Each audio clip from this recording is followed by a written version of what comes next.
Dear colleagues, ഇന്നത്തെ മീറ്റിംഗിൽ നമ്മൾ പ്രധാനമായും ചർച്ച ചെയ്യുന്നത് ഈ അടുത്ത കാലത്ത് നമ്മുടെ കോളേജിൽ നടന്ന ചില അസാധാരണ സംഭവങ്ങളാണ്. ഗുണ്ടകളുടെ ആക്രമണവും അതിന് പകരം തല്ലലും. കമ്മീഷണർ വിളിച്ചിരുന്നു.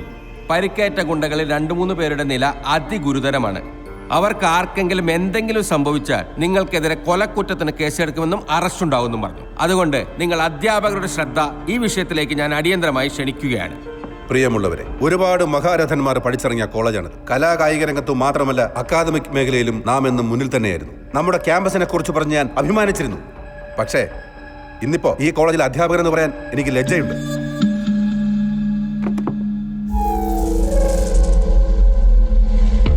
കഴിഞ്ഞ 2 മാസത്തിനുള്ളിൽ ക്യാമ്പസിനുള്ളിൽ നടന്ന അനിഷ്ട സംഭവങ്ങൾക്ക് പിന്നിലുള്ള കുറ്റവാളികളായ വിദ്യാർത്ഥികളെ സംരക്ഷിക്കുകയും അവരുമായി ചേർന്ന് ക്യാമ്പസിൽ ഗുണ്ടാവിളയാട്ടത്തിന് നേതൃത്വം കൊടുക്കുകയും ചെയ്ത എഡ്വേർഡ് ലിവിങ്സ്റ്റണിനെതിരെ നടപടിയെടുക്കണം എന്നാണ് എന്റെ അഭിപ്രായം.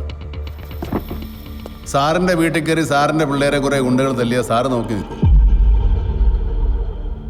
ഈ വിദ്യാലയം ഒരു കുടുംബമാണെന്നാണ് ഞാൻ വിചാരിക്കുന്നത്, ഞാൻ വിശ്വസിക്കുന്നത്. മാതാപിതാ ഗുരു ദൈവം എന്നാണ് നമ്മൾ പഠിച്ചിട്ടുള്ളത്, നമ്മൾ കുട്ടികളെ പഠിപ്പിക്കുന്നത്. ഈ കുട്ടികളുടെ മാതാപിതാക്കൾ അവരെ കോളേജിലേക്ക് വിടുന്നത് നമ്മളെ വിശ്വസിച്ചിട്ടാണ്. അപ്പോൾ വിദ്യാർത്ഥികളുടെ സുരക്ഷ ഉറപ്പാക്കേണ്ടത് നമ്മുടെ ഉത്തരവാദിത്വമാണ്. എൻ്റെ ക്യാമ്പസിൽ കയറി എൻ്റെ കുട്ടികളെ ആരെങ്കിലും തല്ലിയാൽ അത് കൈയും കെട്ടി നോക്കി നിൽക്കാനുള്ള ഷണ്ടത്തൊന്നും എനിക്കില്ല. പിന്നെ ഞാൻ എന്തെങ്കിലും തെറ്റിയെത്തിട്ടുണ്ടെങ്കിൽ വിദ്യാർത്ഥികൾ പറയട്ടെ. ഏതെങ്കിലും ഒരു വിദ്യാർത്ഥി പറഞ്ഞാൽ മതി ഞാൻ തെറ്റുകാരനാണെന്ന്. എന്ത് ശിക്ഷയും അനുഭവിക്കാൻ ഞാൻ തയ്യാറാണ്. പക്ഷെ അതിനേക്കാളും വളരെ പ്രധാനപ്പെട്ട ഒരുപാട് കാര്യങ്ങൾ ഇവിടെ ചർച്ച ചെയ്യാനുണ്ടല്ലോ. ഈ കോളേജിൻ്റെ പരിസരം മൊത്തത്തിൽ വൃത്തിഹീനമാണ്. പ്രത്യേകിച്ച് ഹോസ്റ്റൽ ഏരിയ. അവിടെ ആകെ കാട് പിടിച്ച് കിടക്കുക. രാത്രിയിൽ വെളിച്ചമില്ല. ഇരുട്ടിൻ്റെ മറവിൽ സാമൂഹ്യ വിരുദ്ധരുടെ അഴിഞ്ഞാട്ടമാണ്. അവരിലൂടെ കള്ളും കഞ്ചാവൊക്കെ ഹോസ്റ്റലിലേക്ക് പ്രവേശിക്കുന്നുണ്ട്. പ്ലംബർ, വാച്ച്മാൻ, ഗാർഡനർ, ഇലക്ട്രീഷ്യൻ എന്നീ തസ്തികകൾ ഒഴിഞ്ഞു കിടക്കുകയാണ്. ഇതുവരെ അത് ഫില്ല് ചെയ്യാനുള്ള ഒരു നീക്കം ഉണ്ടായിട്ടില്ല. അതിനെന്തെങ്കിലും നടപടി എടുക്കാൻ പറ്റും?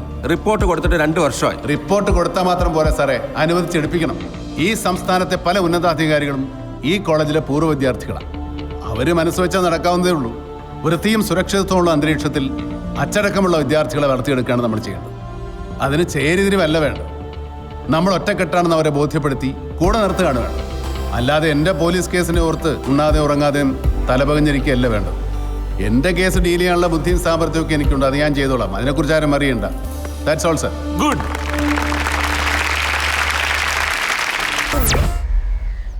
ക്യാമ്പസിൽ നടന്ന സംഘർഷത്തിൽ പരിക്കേറ്റ് ഹോസ്പിറ്റലിൽ കിടക്കുന്നവരുടെ നില ക്രിട്ടിക്കലാണ്. അപ്പൊ മാരകായുധങ്ങളുമായി ക്യാമ്പസിനകത്ത് അതിക്രമിച്ചു കിടന്ന് അവർക്കെതിരെ കേസൊന്നുമില്ല സർ? അത് പോലീസ് നോക്കിക്കോളാം. തന്നോട് വിശദീകരിക്കേണ്ട കാര്യമില്ല സാർ. അതിന്റെ പേര് ഞാനൊരു പരാതി കൊടുത്തിരുന്നു.